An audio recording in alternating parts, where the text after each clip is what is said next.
Kami sampaikan bahwa 3.128 angkutan kota di wilayah Kota Bandung, Kota Cimahi, dan Kabupaten Bandung Barat hari ini dan hari besok tidak beroperasi, yaitu tanggal 31 Desember 2025 dan tanggal 1 Januari 2026. Nilai kompensasi yang diberikan selama tidak beroperasi sebesar Rp600.000 per angkutan kota. Untuk itu saya mengucapkan terima kasih atas kerjasamanya. Semoga Anda semua bisa berlibur bersama keluarga tanpa harus bekerja. Dan saya ucapkan terima kasih pada seluruh wisatawan yang datang ke wilayah Provinsi Jawa Barat.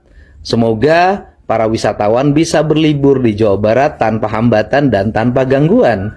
Serta saya ucapkan terima kasih pada seluruh jajaran TNI, Polri, Dinas Perhubungan, Satuan Polisi Pamong Praja, para dokter, para perawat, dan seluruh pihak yang membantu kelancaran kegiatan menjelang Tahun Baru 2026.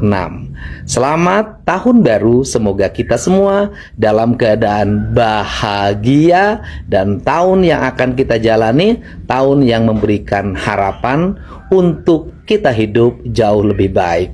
Salam untuk semuanya.